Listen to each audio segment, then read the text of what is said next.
The Sergeant-at-Arms will please secure the chamber doors. Members, please take your seats. Madam Clerk, please call the roll. Mr. President. All right, Senators, on this Tuesday, February 17th, 2026, we have Reverend Jennifer Karsner of Front Porch Abbey in Annapolis, Maryland, guest of the distinguished senator from the 33rd District. Please rise for the invocation.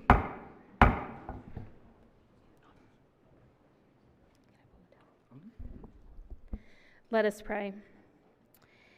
Ancient and eternal one, we are feeling our age, nearly 250 years old as a nation. Is 250 too old to have a midlife crisis? Asking for a friend. Because that is what this feels like. Like we just woke up one morning wondering how we are this old and still trying to form a more perfect union. How are we this old and still working to establish justice? And God, don't even get us started on ensuring domestic tranquility. This churning and pervasive irritability and the feeling that it all may just come crashing down on us has all of the hallmarks of identity crisis. Some say this is not who we are. Others say this is who we have always been. And still others say this is who we want to be. Timeless one who has seen empires rise and fall, who are we? It is the question that we are afraid to ask because it is a costly one. One that requires not just truth tellers, though we most certainly need those. It also requires truth listeners. And listening will cost us, perhaps more than we are willing to pay. It will cost us our comfort and our certainty. It will cost us our time and efficiency because, goodness, really listening is slow work. Listening is costly, maybe costly enough to buy our freedom. Living one who spoke us into existence, enable us now to hear our way into a more perfect union. Amen.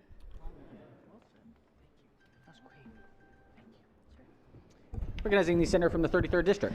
Thank you, Mr. President. Reverend Jennifer Karsner is back with us at this session. She's a spiritual director at Front Porch Abbey, where she accompanies people on their spiritual journeys. In addition to her work with Front Porch Abbey, she's an ordained pastor in the United Methodist Church with over 18 years of experience pastoring local churches. Her unique and diverse background growing up in a military family and extensive travel have instilled in her a passion for service and justice. She's also joined today by her daughter, Grace, who is sitting over on the side. Today is Grace's 13th birthday, and I asked her if she was going to do anything fun after this, and it's my understanding that she's going back to school. She's a student at Wiley Bates Middle School, and we thank them for being here today. Thank you, Mr. President. Absolutely, and certainly we'll journalize the Reverend's excellent remarks. I mean, where else would she rather be on her birthday, Senator? Happy birthday, Grace, and thank you, Reverend, for your wonderful invocation today, and look forward to ongoing conversations. Thank you. All right. Has everyone recorded their presence? Almost. All right, it appears so. The clerk will take the call. With 39 members in the chamber and a quorum being present, the Senate of Maryland is again back in session. Let's do some introductions. Start with introductions. We have a senator from the 45th District, Baltimore City. Thank you, Mr. President. I believe in the front of the gallery in the first row that we are joined by one that I call my mentor, but distinguished President Kirk L. Smoke, with, just welcoming 60 years right there at the University of Baltimore, its brightest students. But if I can lean in and say some nice things about Mayor Smoke. When I think about Mayor Smoke, I think about someone that's ahead of his time, always was ahead of his time. Some of the things that we're doing in this day at this moment was things and ideas that he actually put forward during his term when he was the mayor. You all, if you didn't know, he's a graduate of Yale University, Oxford University as a Rhodes Scholar, Harvard Law. He had previously served 12 years, that's multiple terms as the mayor. That is unusual, that is a unicorn. From that standpoint. And prior to serving as the mayor, he was our city state's attorney from that standpoint. But he gets the opportunity to be able to lead, to be able to guide, and to be able to pour into the young students at the University of Baltimore. So if we can give them a warm Senate welcome. Welcome to the University of Baltimore and to President Schmoke. Thank you.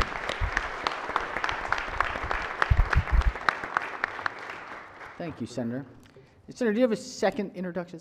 Please.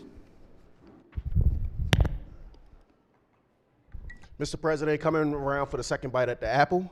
At this moment, I get to recognize MICUA, our Maryland independent colleges and universities across the state of Maryland. And as stated, the most important thing that we can do is pour into the greatest gifts that we have been given, which is our young scholars. And we have institutions from across the state of Maryland, Mr. President, just making sure that they understand the critical investments that we're making within the state budget. I like to lift that up, not just from an operating standpoint, but also from a capital standpoint. They come here to say thank you. I think I got 100 emails a day that said thank you from MICUA in reference to the investments that we're making. So if we can also give MICUA, Matt Power, each and every president a warm Senate welcome. Thank you, Mr. President. Thank you, Senator. Welcome to MICUA. Look forward to seeing you all through the day today. We do have a resolution. Are we ready? All right. Let's recognize the senator from the 22nd District as we welcome in some special guests. Just a moment as they are joining us here.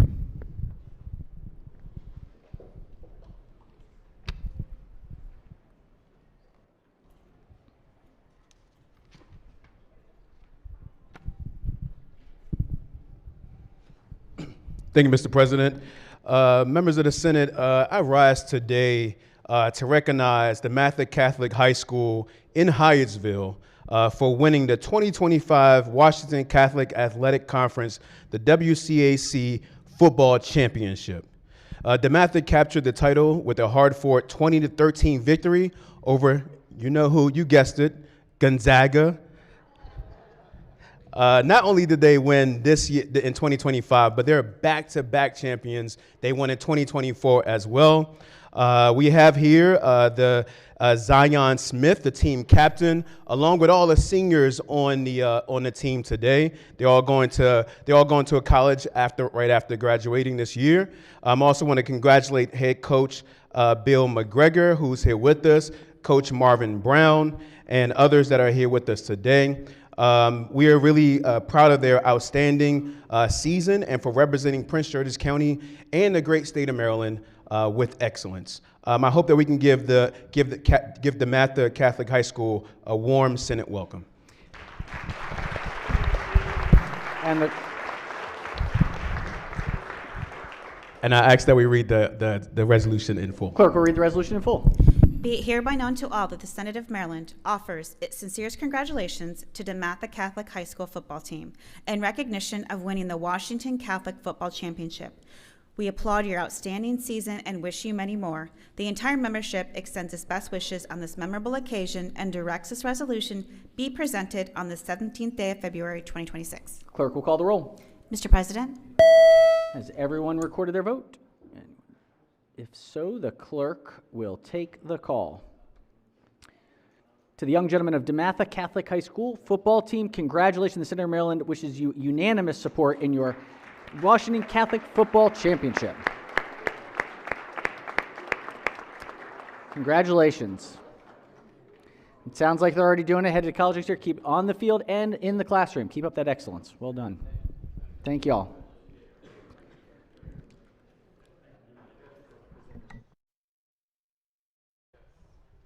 Senator from Montgomery County, I believe we have a resolution. If we could invite our guests up.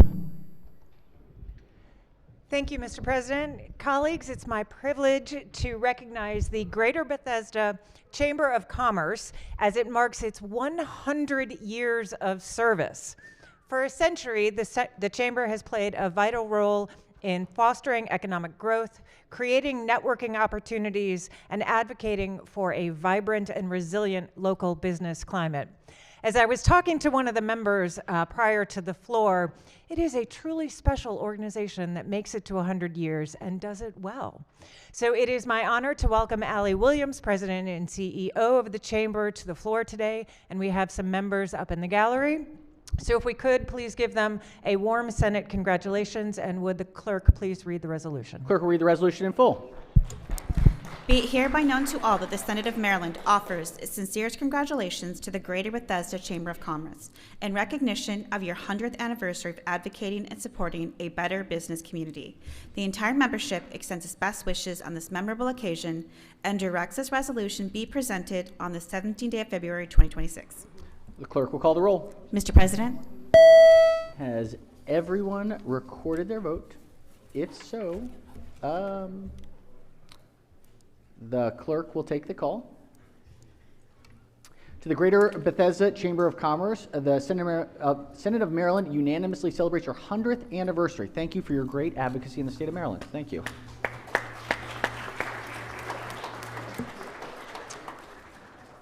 Yes, Senator from Baltimore County. Thank you very much, Mr. President. Colleagues, please join me. I hope they are here. The students and administration from Stevenson University, a very fine McEwen school that is visiting today, along with lots of others. Excellent. Thank you. Welcome to the Stevenson students. Welcome, Stevenson. Further introductions? Yes, Senator from Howard County. Thank you, Mr. President. Colleagues, please join me in welcoming students from both Howard County and Anne Arundel County. They're here with the Leadership Institute of Alpha Kappa Alpha, the Iota Lambda chapter. And I think that if they'd stand to be recognized, that would be great. Welcome. Excellent. Welcome. Behind me, yes. Excellent. Welcome. Yes, Senator from the Upper Eastern Shore. Yes, while we're on the topic of wonderful colleges, there are a number of students and faculty here from Washington College in Chestertown. Wonderful. Welcome. Welcome to Washington College. Thanks for joining us. Yes, Senator from the 22nd. Thank you, Mr. President. I just wanted to recognize one of my constituents who is here today, Michelle Whitaker. She's here with her daughter, London, and London's friend, Mary, and wanted to recognize them today. Thank you very much. Welcome. Thank you for joining us. Senator from the 42nd District, 42, Doctor of the Day. Yes, I think the Doctor of the Day, it's Dr. Porter. Dr. Williams. Dr. Williams, sorry. He's been here before. He's terrific. He's a constituent, a really good guy, and a great doctor. So if you have a problem, go see him. Thank you. Excellent. Thank you. We hope we don't have a problem, but we appreciate your service regardless. Thank you, sir. Oh, yes, Senator from Montgomery County. I might be dropping by later. Mr. President, today we have the great honor of recognizing the Greater Washington, D.C., Maryland chapter of the National Multiple Sclerosis Society. They have been advocating here in our state for 20 years, and we welcome them here. Welcome. Thank you all for joining us. Welcome to the Multiple Sclerosis Society. Any further introductions? If not, let's go ahead and get into it. So we consider the reading of the journal from the prior legislative day. Let's go ahead and start from our unfinished business, which is going to start with the special order calendar number 3. Clerk will read the calendar.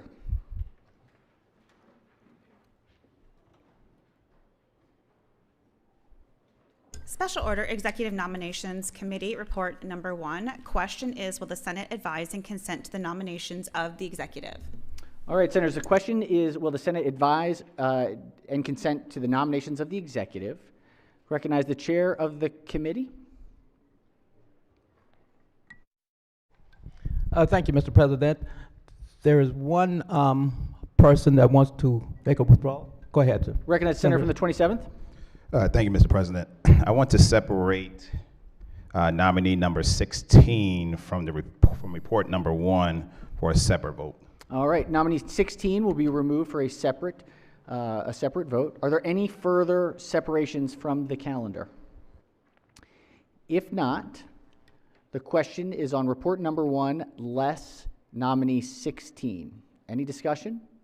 If not, the clerk, can we ring the bell, Madam Secretary, please?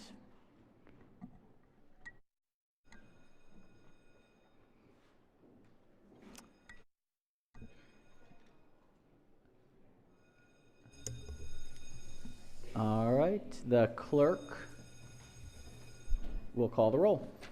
Mr. President, Has everyone recorded their vote? Anyone wish to change their vote? Explain their vote? If not, the clerk will take the call. With 42 votes in the affirmative, the Senate advises and consents affirmatively to the nominees on report number 1. Clerk will read the next question.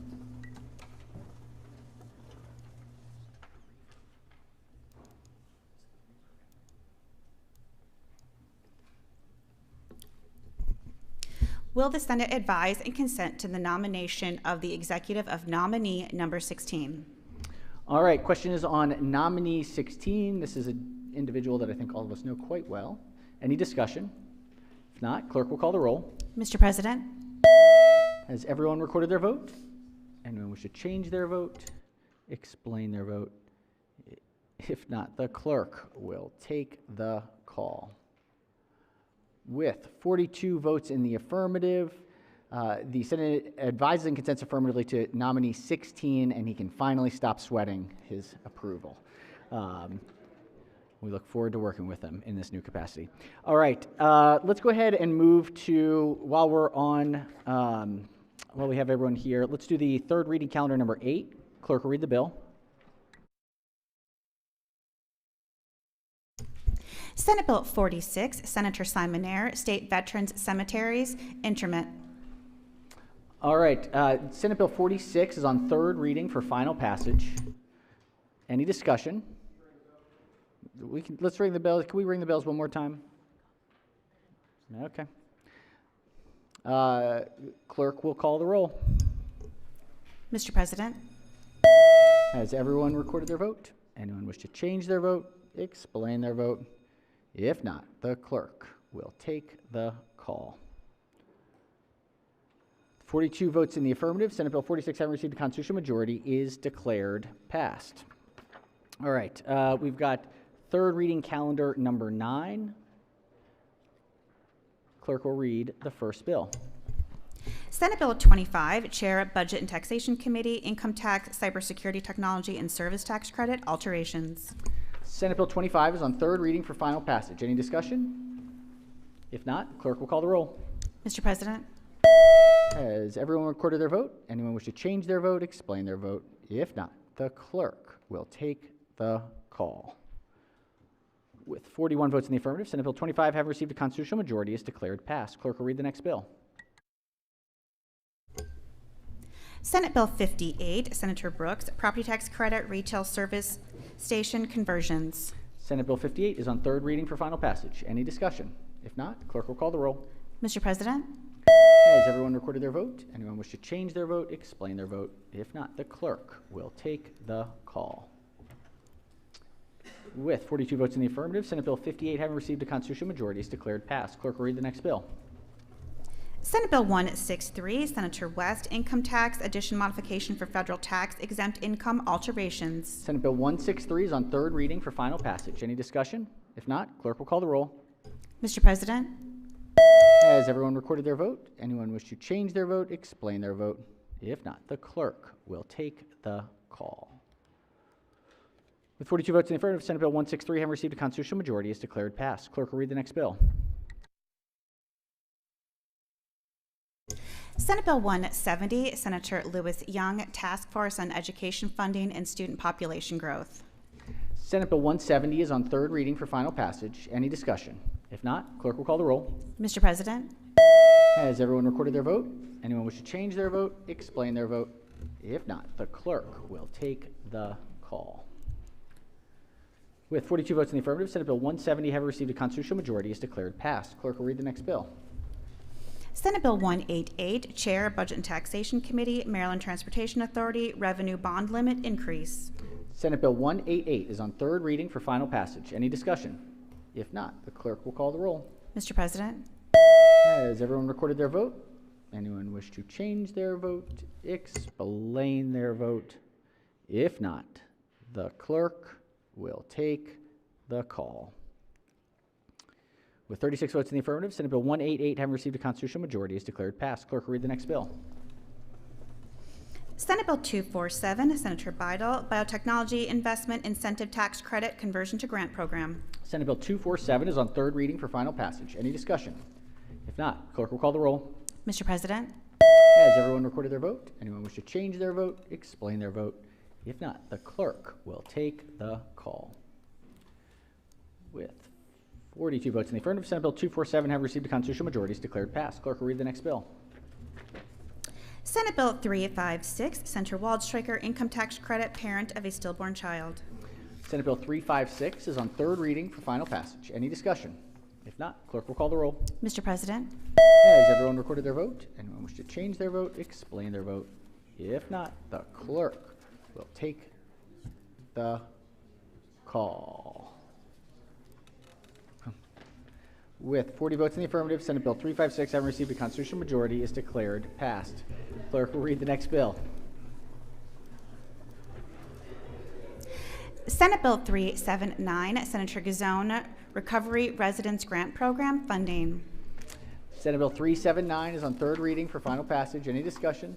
If not, clerk will call the roll.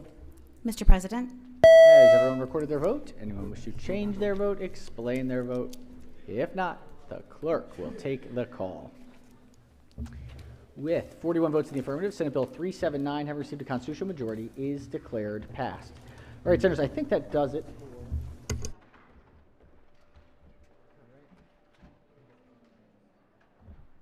That does it for third readers. So we're going to jump into second readers now. Let's go to the Committee on Finance. We'll start with report number 5, calendar number 5. Clerk will read the first bill. Senate Bill 136, Senator Kramer, Collective Bargaining, Alcohol, Tobacco, and Cannabis Commission, Police Officers, favorable with one amendment. Recognize the Senator from the bill sponsor is the floor leader. Yes, thank you and good morning, Mr. President and colleagues. On behalf of my good friend, the Senator from Calvert and St. Mary's counties, Senate Bill 136 expands the applicability of the state employees' collective bargaining law to include the police officers of the Alcohol, Tobacco, and Cannabis Commission. Colleagues, if you recall, just a few years ago, we took the very meritorious step of removing alcohol and tobacco enforcement out from the comptroller's office and into an independent entity. And we did our very best to ensure that the police officers in the field enforcement division of the comptroller's office were brought into this new entity without causing any changes to their ranks, their pay, etc. We thought we had done a fine job of accomplishing that, but the Department of Budget and Management came to the conclusion this year that we didn't get it quite right, so the bill before you just is a technical fix to that issue. Amendment 1 alters the effective date from October 1 to July 1. There's no fiscal impact. There was no opposition at the committee hearing. Passed unanimously in the committee. I move the amendment and the adoption of the favorable committee report. Floor leader moves for the adoption of the one committee amendment and the favorable committee report. On the amendment, any discussion? Any objections? Without objection, the one committee amendment is adopted. Question now on the amended report. Any discussion? Any objections? Without objection, the amended report is adopted. Are there any further amendments to the bill or its title? Seeing none, Senate Bill 136 is ordered printed for third reading. Clerk will read the next bill. Senate Bill 154, Senator Watson, Commercial Law, Uniform Commercial Code, Controllable Electronic Payments, Records, favorable. All right, recognize the Senator from the 37th District as the floor leader. Thank you, Mr. President. Senate Bill 154 generally adopts the 2022 Uniform Commercial Code amendments governing controllable electronic records, such as bitcoins or non-fungible tokens, by establishing a new title within the Maryland Uniform Commercial Code. The bill also provides that if a conflict arises between the bill and Title IX of the Commercial Law Article, Title IX of the Commercial Law Article governs. A transaction subject to the bill is also subject to any other applicable state law. There's no amendment, there's no fiscal impact, there was no opposition at the committee hearing. I move the adoption of the favorable committee report. Floor leader moves for the adoption of the favorable committee report. Any discussion? Any objections? Without objection, the favorable committee report is adopted. Are there any amendments to the bill or its title? Seeing none, Senate Bill 154 is ordered printed for third reading. Clerk, read the next bill. Senate Bill 233, Senator Salling, Business Regulations, Cemeteries, Actions for Sale, Transfer, Alternate Use, favorable with 2 amendments. Recognizing the senator from the 8th District as the floor leader. Thank you, Mr. President. Senate Bill 233 prohibits a registered cemeterian, permit holder, or an exempt cemetery owner from selling or transferring a cemetery in whole or in part to another person without the approval of the Director of the Office of Cemetery Oversight. The bill also, number 1, established requirements that must be met before the Director of Cemetery Oversight may approve a sale or transfer. Number 2, exempts a religious organization from certain bill requirements. Number 3, authorizes a party who disputes a decision of the director to bring an action in court under the Maryland rules. And 4, authorize the state, a county, or municipality to acquire an abandoned cemetery for specified purposes. Amendment number 1 is technical. Amendment number 2 strikes the bill as introduced and becomes the bill as described, which is identical to Senate Bill 1021 of 2025 as it passed the Senate unanimously last session. There is no fiscal impact. I move the amendments and the adoption of the favorable committee report. Floor leader moves for the adoption of the favorable committee report. The 2 committee amendments of the favorable committee report. On the amendments, yes, recognize a senator from Baltimore County. Thank you very much. It's a question for the floor leader. Will the floor leader yield? Yes. Senator, may proceed. Thank you very much. In your description, I just wanted to make certain this particular bill, is it applicable to church-owned cemeteries, or are they exempt from this? Religious organizations is exempt from this bill. Okay, so this bill only applies to non-religious. Those that are already under the oversight of this particular office then? What do you mean, those? This bill is only applicable to those cemeteries that are already under the oversight of the current cemetery office? Well, this bill puts them under the Office of Cemetery. Is it expanding which cemeteries fall under the oversight? All cemeteries except for non-religious cemeteries. So then it's the same? I guess is what you're All right. saying. I don't know. Thank you. All right. Question remains on the 2 amendments. Any discussion? Any objections? Without objection on the 2 committee amendments, the amendments are adopted. Question now is on the amended report. Any discussion? Any objections? Without objection, the amended report is adopted. Are there any further amendments to the bill or its title? Seeing none, Senate Bill 233 is hereby ordered printed for third reading. Clerk, read the next bill. Senate Bill 249, Senator Bidle, Tobacco Product Licenses, Additional Licensure for Electronic Smoking Devices, favorable. Recognizing the bill sponsor is the floor leader. Thank you, Mr. President. Senate Bill 249 requires any person with a cigarette business license or an OTP, which is other than tobacco products, license to also obtain an ESD, electronic smoking device license, in order to manufacture, distribute, or sell. So if you've noticed, there's these tobacco stores cropping up everywhere, and they all sell electronic smoking devices, but ATFF doesn't know who they are because they're not registered.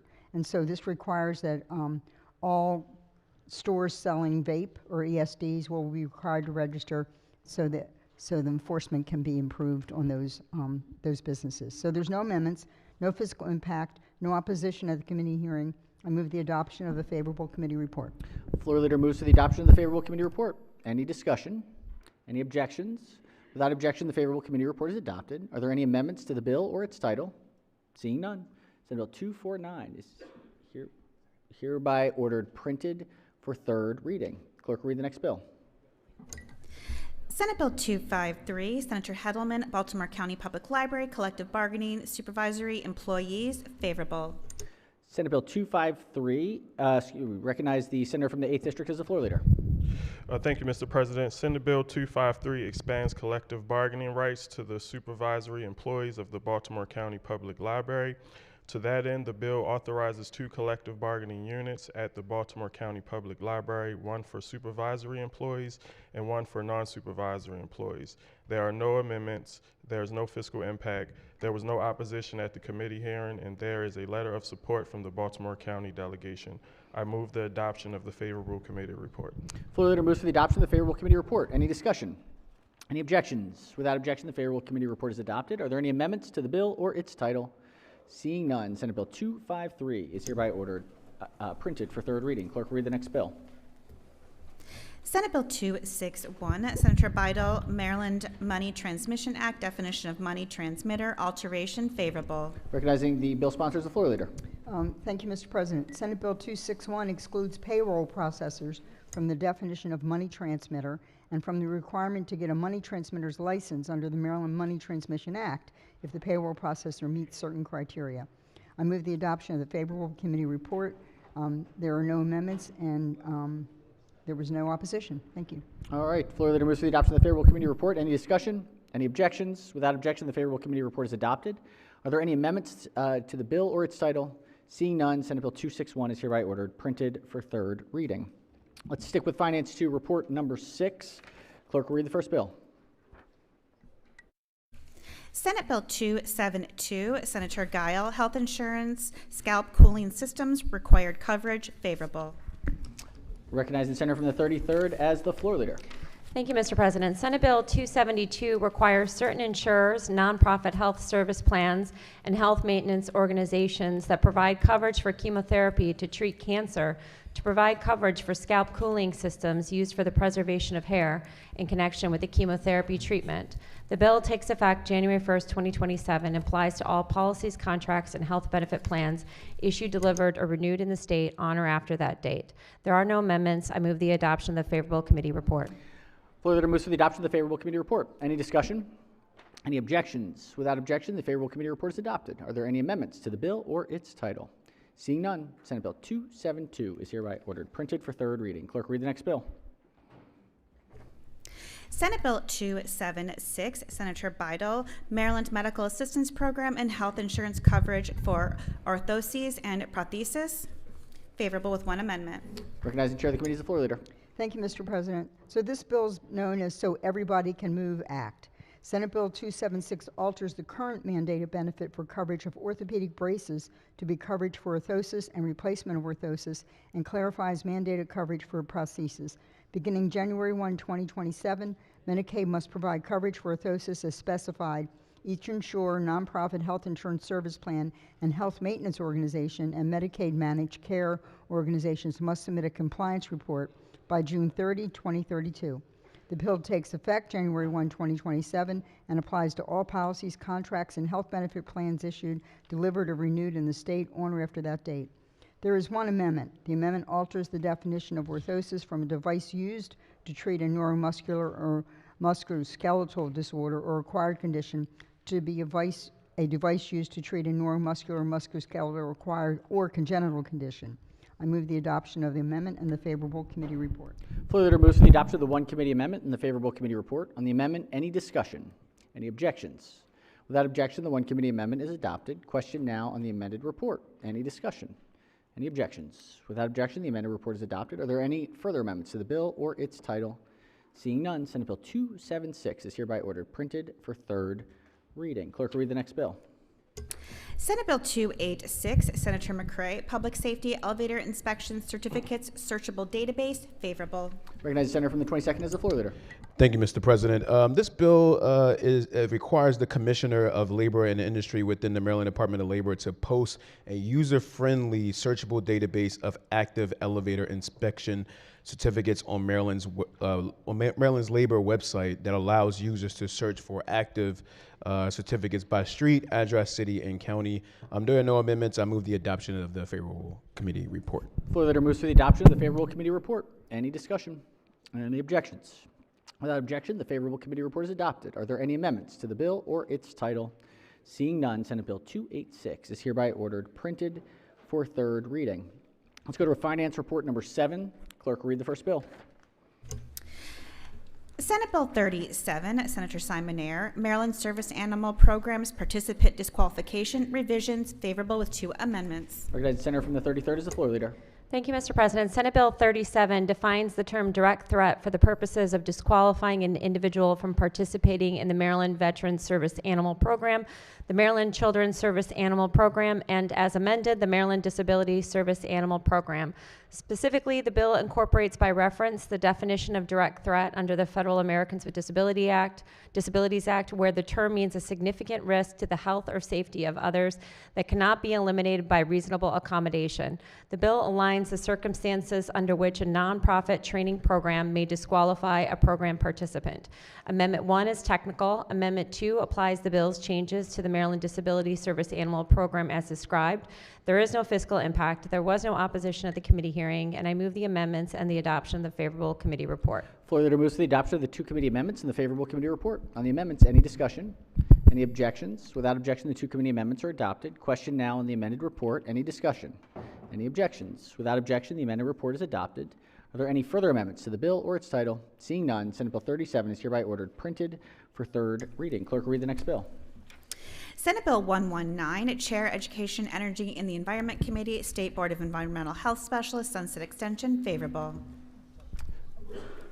Yes, recognize the senator from 5th District as the floor leader. Thank you, Mr. President. Senate Bill 119 is a departmental bill that extends the termination date for the State Board of Environmental Health Specialists by 5 years to July 1, 2032. It is subject to the evaluation and reestablishment provisions of the Maryland Program Evaluation Act. No amendments, no fiscal impact, and no opposition at the committee hearing, and I would move the favorable committee report. Floor leader moves to the adoption of the favorable committee report. Any discussion? Any objections? Without objection, the favorable committee report is adopted. Are there any amendments to the bill or its title? Seeing none, Senate Bill 119 is hereby ordered printed for 3rd reading. Clerk will read the next bill. Senate Bill 293, Senator Jackson, Professional Liability Insurance Coverage, Nursing Homes, Assisted Living Facilities, and Nurse Midwives Disclosure, favorable with 2 amendments. Recognizing the bill's sponsor as the floor leader. Thank you, Mr. President. Senate Bill 293 requires each nursing home, assisted living program, and nurse midwife to provide notification if professional liability insurance coverage is not maintained or has lapsed and not been renewed. Each nursing home, assisted living program, and nurse midwife that does not maintain professional liability insurance coverage must post such information in a conspicuous location. Amendment number 1 is technical and adds the parenthetical title, the Nayeli Rose Lewis Act of 2026. Amendment number 2 applies the bill's requirements to certified midwives in addition to nurse midwives included in the bill as introduced. There's no fiscal impact. There's no opposition at the committee hearing. I move the amendments and the adoption of the favorable committee report. Floor leader moves for the adoption of the 2 committee amendments and the favorable committee report. Any discussion? Any objections? Without objection, the 2 committee amendments are adopted. Question now on the amended report. Any discussion? Any objections? Without objection, the amended report is adopted. Are there any further amendments to the bill or its title? Seeing none, Senate Bill 293 is hereby ordered printed for 3rd reading. Clerk will read the next bill. Senate Bill 419, Senator Simonaire, Health Occupations, State Board of Massage Therapy Examiners, revisions, favorable. Recognize the senator from Howard and Anne Arundel as the floor leader.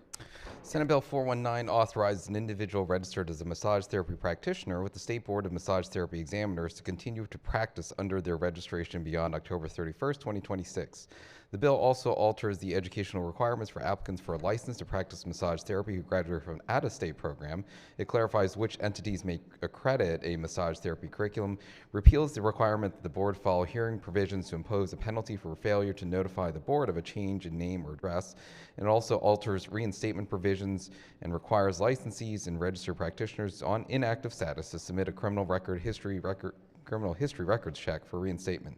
There are no amendments, there's no fiscal impact, no opposition. Move the adoption of the favorable committee report. Floor leader moves for the adoption of the favorable committee report. Any discussion? Any objections? Without objection, the favorable committee report is adopted. Are there any amendments to the bill or its title? Seeing none, Senate Bill 419 is hereby ordered printed for 3rd reading. All right, let's go to Education, Energy, and the Environment. Okay. This is report number 4. Clerk will read the first bill. Senate Bill 56, Chair, Education, Energy, and the Environment Committee, Maryland Longitudinal Data System Center, external data sharing with third-party data centers for multi-state reporting, authorization, favorable with 2 amendments. Recognize the senator from District 9 as the floor leader. Thank you, Mr. President. Colleagues, Senate Bill 56 is a departmental bill which authorizes the governing board of the Maryland Longitudinal Data System Center to allow the center to provide individual-level student and workforce data to a third-party data center only to enable multi-state research and reporting on student outcomes. Before authorizing a transfer of data, the board must ensure that the third-party data center handles data in accordance with specified standards. The center must enter into a written data sharing agreement that compiles the bill's security and privacy requirements, and the governing board must affirmatively approve those data sharing elements. There are 2 committee amendments. The first is technical, and the second requires that the data sharing agreement be subject to the approval of the state chief data officer and the state chief privacy officer. I move the 2 committee amendments and a favorable committee report. Floor leader moves to the adoption of the 2 committee amendments and the favorable committee report. Yes, on the amendments, recognize the minority whip. Thank you, Mr. President. One note is that, unless I am not looking at this right, there was no reprint that showed amendments. So I see the amendment now, and just flagging that it didn't list any amendments on my. Now it's there. That's interesting. It wasn't there a minute ago, but the reprint wasn't there. It just came up. So it was not here. I was looking at this bill for like 15, 20 minutes ago. It was not there. I'm just flagging it. So my question, I have a couple questions if the floor leader would be willing to yield. Will floor leader yield? Senator may proceed. Obviously, we've had, thank you. Obviously, we've had this Longitude Data Systems Center for a long time. I think it was established in the early 2010s. Can you just elaborate on what would be a third-party data center? And is this a totally new thing, or have we been using third-party data centers for this data before and just needed to clarify it in law?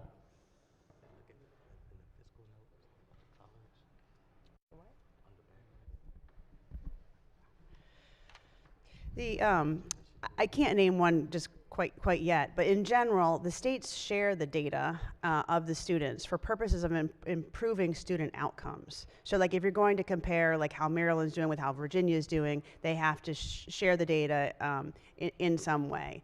And we talked about how this would be governed by a data sharing agreement so that it wouldn't be like leaked. I was very concerned about that. And in fact, the amendment that I put on there was for the approval of that in addition to having, they've got a cybersecurity working group and a board, and then I wanted them also to check with the chief data officer and the chief privacy officer. I do have a technical amendment to fix the amendment we're discussing, but in general, that is kind of what this bill is about. So I wonder if, Mr. President, if that technical amendments we offered, if we could lay this over. I don't want to delay the body, but I do have a couple questions about just how this is going to work, because it seems like new ground a little bit, but it may be necessary. I have just a couple questions. Yeah. Sure. Senator's motion is in order. The bill and the amendment will lie over under the rule. Clerk, read the next bill. Senate Bill 99, Senator Kagan, Open Meetings Act, County Board of Education, Enhanced Requirements, Local Board of Education Transparency Act, favorable with 1 amendment. Recognizing the bill sponsors, the floor leader. Thank you, Mr. President. Since 2017, colleagues, Maryland has passed legislation to become increasingly transparent in our government workings. We started with the State Board of Elections, we shifted to local departments and agencies, statewide departments, then we went to our local boards of elections. This may be nearing the end here, and it's making sure that our local school boards are transparent. It uses the same format, which is 48 hours in advance. The agenda and the meeting materials have to be posted. The meeting is live streamed. It is archived. The video is archived. There is a committee amendment which was unique to school boards, which is if there's pornography or student privacy information, we wanted to make sure that that's exempted, redacted, and that we give them permission to edit the live stream video. We also said it was fine if they wanted to post it not on a government site, but on a platform like YouTube or some other third party. The bill passed unanimously, and I move adoption of the favorable committee report with 1 amendment. Floor leader moves to the adoption of the 1 committee amendment and the favorable committee report. On the amendment, recognize the minority whip. Mr. President, just one question, if I might ask the floor leader. Yield. Senator may proceed. I'm curious. It looks like a great bill. We definitely want everybody to be transparent. And the exemptions you mentioned, the amendment, also seem important. But why would there be pornography at a school board meeting? It's a great question. I think sometimes our school board meetings are kind of the open Wild West. And so we are hoping that transparency and knowing that their neighbors will see them if they are irresponsible or disrespectful, angry, or does something inappropriate. We hope that this will also provide disincentive to that kind of behavior, which we've seen in other states. Well, just curious that you just described behavior, which isn't pornography. What kind of pornography would be being shared at a school board meeting? Behavior could also include holding up a poster or a photo, something inappropriate. It could be something that is said.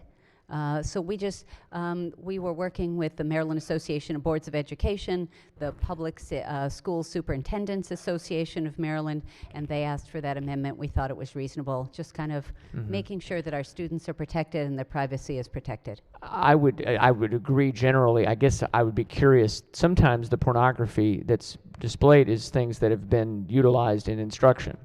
So if someone is raising the point that this is something in my daughter or my son's class, is that going to be considered, if it's considered pornographic, would it be fair that it just shouldn't be in the classroom? Senator, I would assume that there would be if it was for curriculum materials, that would not be considered pornographic. If it's the birds and the bees, I think that's about biology, and that would not be considered pornographic. No, that wouldn't. But I think we're good. we might want to be real sure of that explanation. So I think I'll just ask to lay the bill over under the rule. The Senator's motion is in That's order. The bill and the amendment will lie over under the rule. Clerk, read the next bill.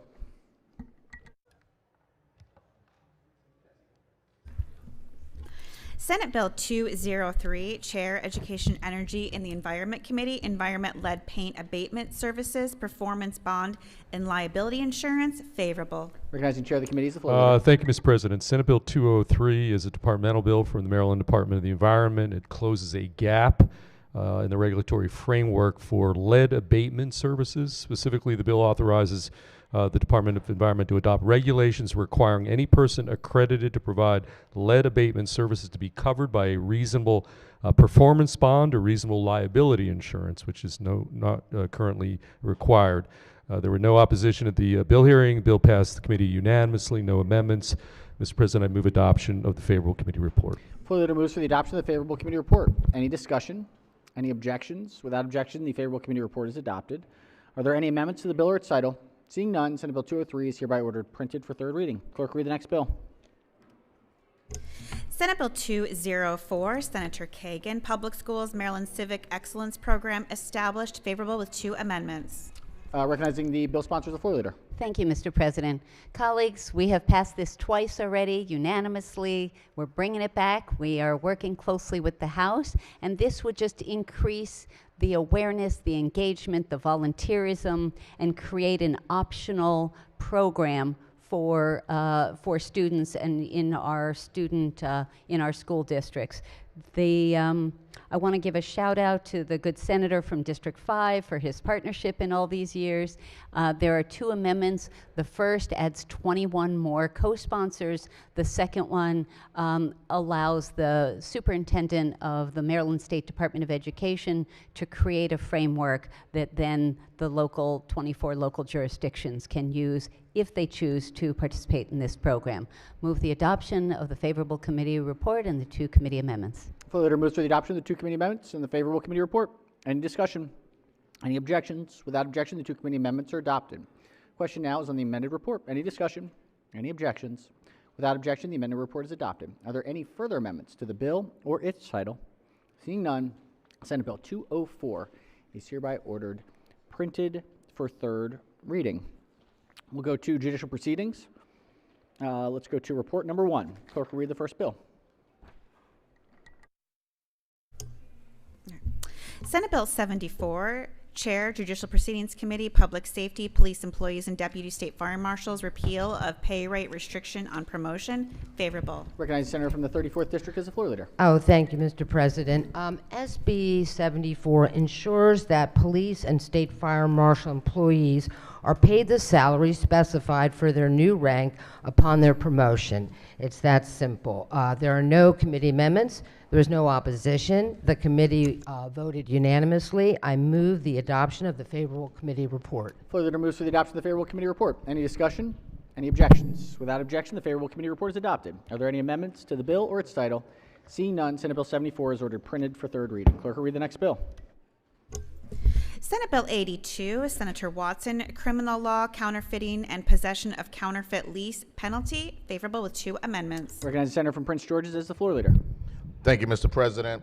As amended, this bill adds leases of real property and rental agreements relating to real property to the list of documents subject to the prohibitions and penalties under Section 8-601 of the criminal law article, counterfeiting of private instruments and documents.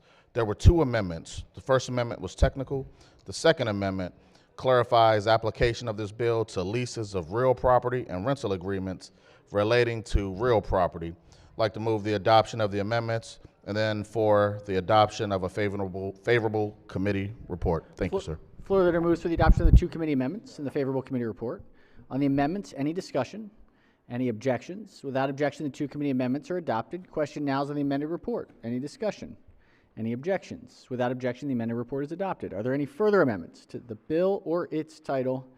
Seeing none, Senate Bill 82 is hereby ordered printed for third reading. Clerk will read the next bill.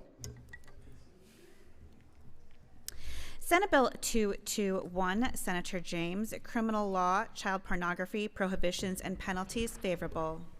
Recognize the senator from the bill sponsor as the floor leader. Yes, thank you, Mr. President. SB 221 increases the penalties for the possession of child pornography where the images are of a child under 13.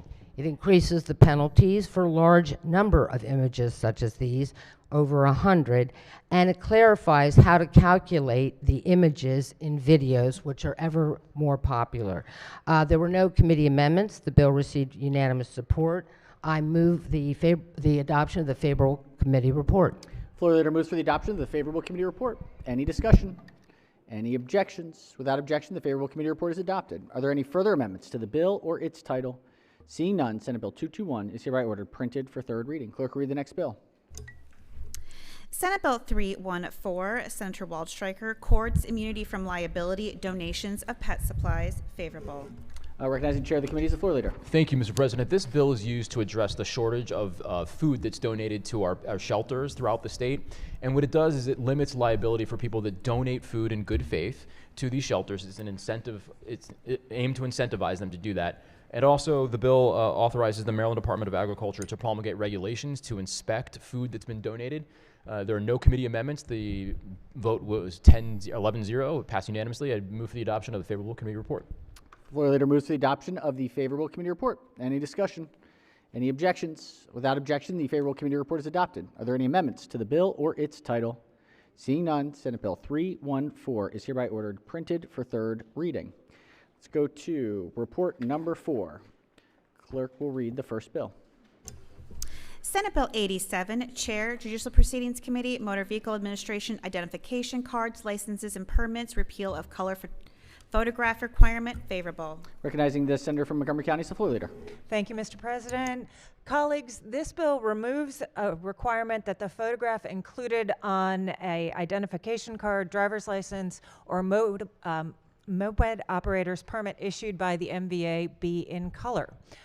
There were no opponents. This bill has no committee amendments. There is a fiscal impact, and that is to save money out of the Transportation Trust Fund. So I move the favorable committee report. All right, floor leader moves for the adoption of the favorable committee report. Any discussion? JPR always has the most interesting things. It's like these little, I tell you. I know, right, exactly. All right, on the report, any further discussion? Any objections? Without objection, the favorable committee report is adopted. Are there any further amendments to the bill or its title? Seeing none, Senate Bill 87 is hereby ordered printed for third reading. Clerk will read the next bill.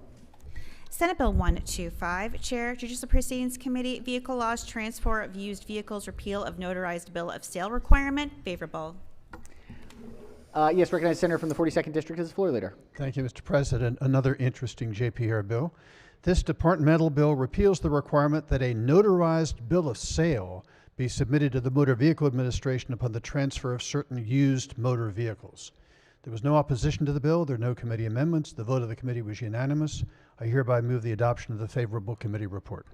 All right, floor leader moves for the adoption of the favorable committee report. Any discussion? Any objections? Without objection, the favorable committee report is adopted.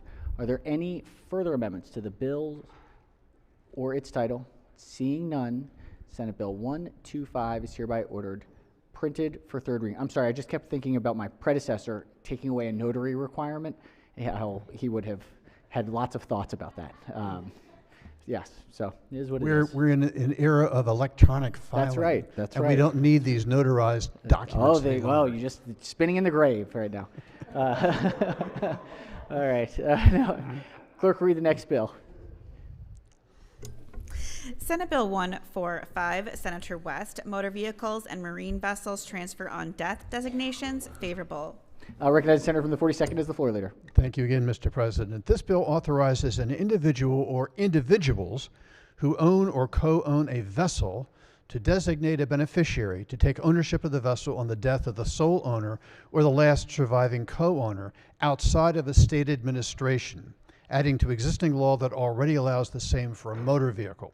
There was no opposition to the bill. There are no committee amendments. The vote of the committee was unanimous. I hereby move the adoption of the favorable committee report. Floor leader moves for the adoption of the favorable committee report. Any discussion? Any objections? Without objection, the favorable committee report is adopted. Are there any amendments to the bill or its title? Seeing none, Senate Bill 145 is hereby ordered printed for third reading. Clerk will read the next bill. Senate Bill 149, Chair, Judicial Proceedings Committee, Vehicle Laws, Heavyweight Port Corridor Permits, Regulations, favorable. Recognize the senator from Baltimore County as the floor leader. Thank you, Mr. President. This departmental bill alters the requirements for regulations related to the issuance of heavyweight port corridor permits. Under existing law, these specific travel routes that vehicles operating pursuant to a permit must travel are required to be established in regulation. Under this bill, the travel routes will be specified in a permit, allowing the routes to be updated without going through a formal process of promulgating regulations. There were no committee amendments. The vote was unanimous.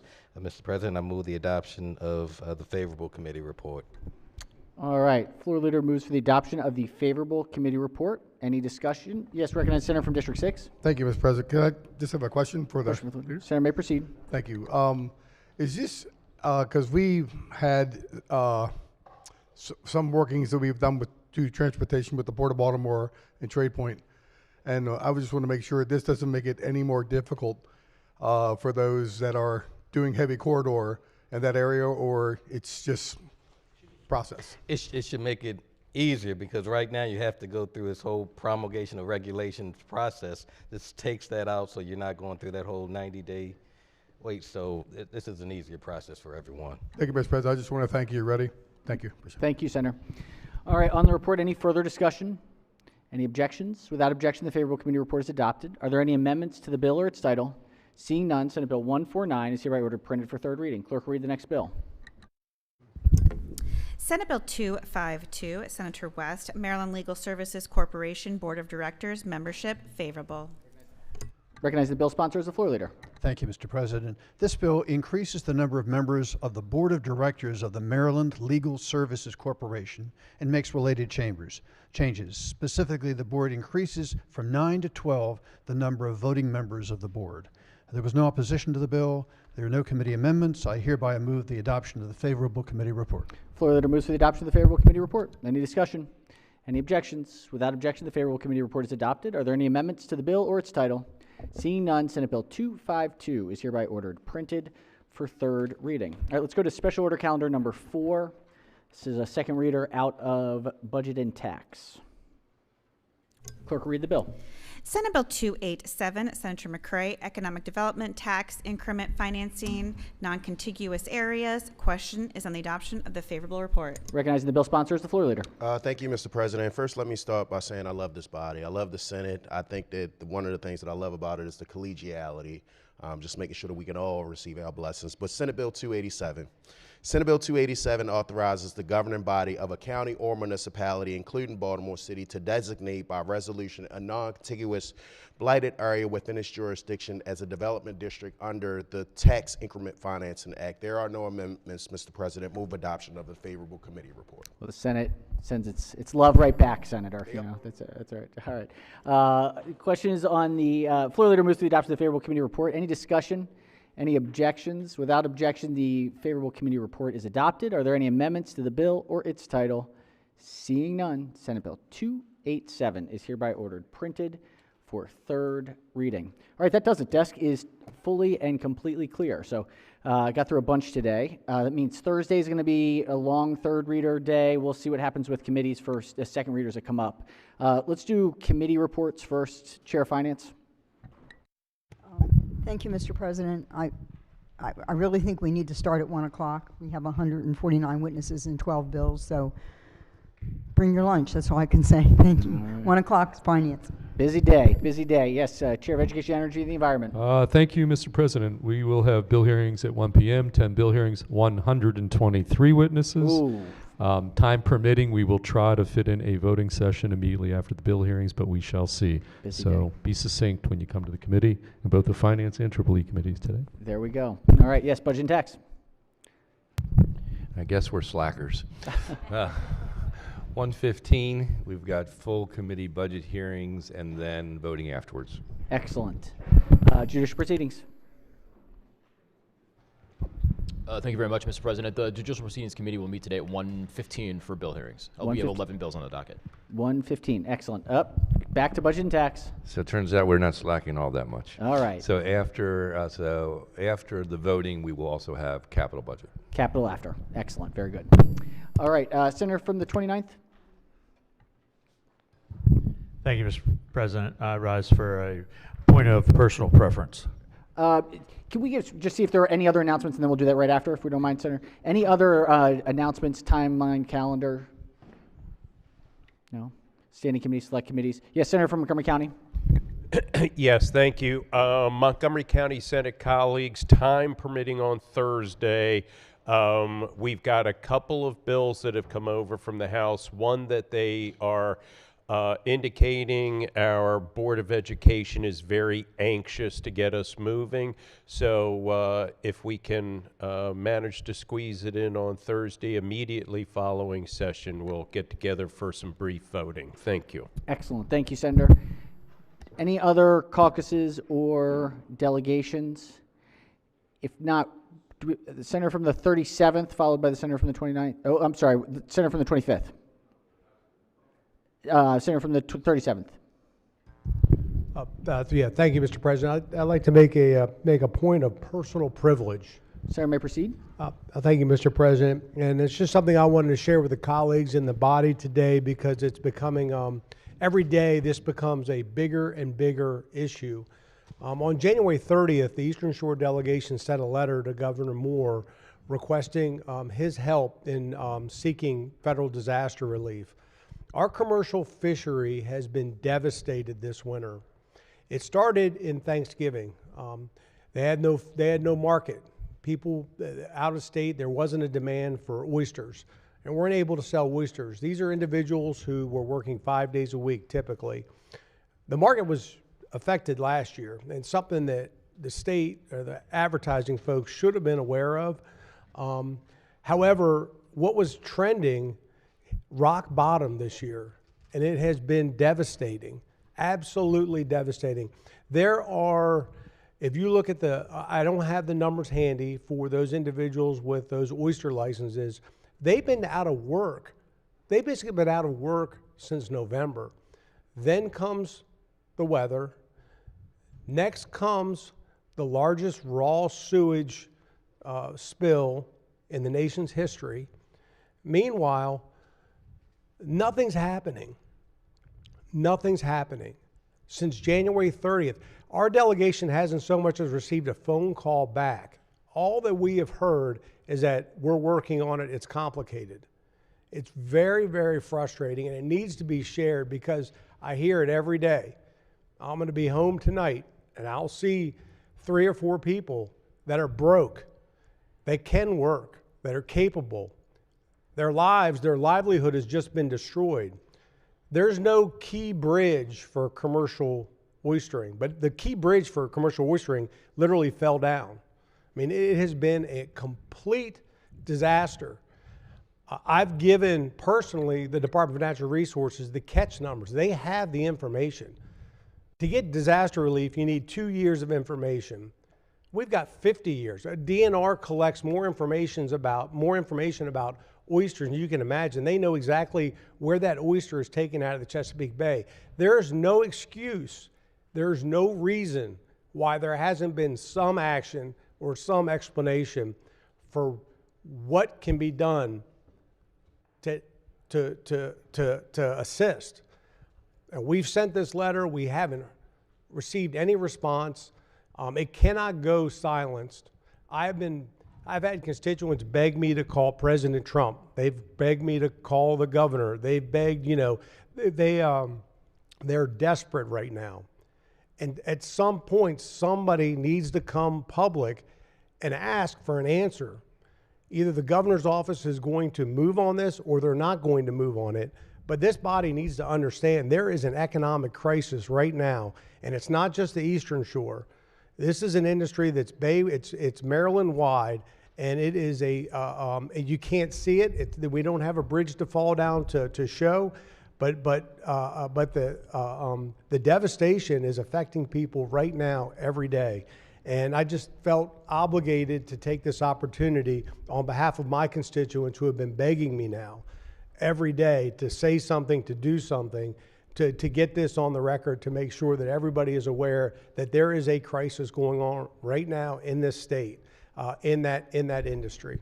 Thank you, Mr. President. Thank you, sir. Let's recognize the chair of the Education, Energy, Just very briefly, I just want to clarify one thing, because we had some testimony in EEE committee on this issue, and the culpability here is, as was presented to us, not with the state of Maryland or with the governor, it was with DC Water. It was the DC Water malfeasance that resulted in everything that my good friend from the Eastern Shore just mentioned. So again, I understand this is a huge problem, but pinning the governor or the state of Maryland, I think, is somewhat misguided, based at least on the testimony we heard a couple of weeks ago in the EEE committee. So thank you, Mr. President. Yes, Senator, we don't have a full debate on here. I think definitely the DC Water is an issue. I believe there's also a separate issue out that is distinct from DC Water that is different from, if that's correct. Completely different. We are talking about a market that has been shut down. So the idea of DC Water being the cause is a third thing that has come up. Another issue on top, right? Yeah, this is about the market. The market has been destroyed. That's just an add-on. And when you put ice across the entire bay, it's 12 inches thick right now up in Rock Hall. Right. They're not going to get out. No, thank you, Senator. Thank you. Certainly an important issue for our fisheries, and we'll see what we can do to highlight the issue as well. Senator from the 29th. Oh, all right, let's go 25th. Thank you, Mr. President. I rise today with a heavy heart to honor the life, legacy, and extraordinary impact of a great American, the Reverend Jesse Lewis Jackson, Sr. Reverend Jackson dedicated his life to the pursuit of justice, equality, and opportunity for all people. Born in Greenville, South Carolina, he rose from humble beginnings to become one of the most influential civil rights leaders of our time. He stood alongside Dr. Martin Luther King during the civil rights movement and carried that torch of advocacy towards decades of fighting for voting rights, economic justice, and human dignity across the nation and around the world. He founded the Rainbow Push Coalition, expanded political participation for millions, and his historic presidential campaign opened doors and broadened the political imagination for generations that followed. His voice was one of courage, faith, and persistence. reminding every American to live up to his highest ideal. For me personally, Reverend Jackson was more than a national icon. He was my fraternity brother in Omega Psi Phi Fraternity Incorporated, which just recently we gathered with fellow Qs here in Annapolis, celebrating brotherhood, service, and our shared commitment to community uplift. His example as a spiritual leader, mentor, and elder statesman embodied the very principles our fraternity stands for: manhood, scholarship, perseverance, and uplift. Reverend Jackson's milestones are too numerous to fully capture, but his legacy is clear. He moved this country forward. He registered voters who had been silenced. He spoke for communities that were overlooked. And he inspired leaders across generations to believe that change was not only necessary, but possible. Mr. President, I respectfully ask that this body join me in a moment of silence in memory of the Reverend Jesse Lewis Jackson Sr., a servant leader whose life's work helped shape the conscience of our nation and whose legacy will continue to inspire us for years to come.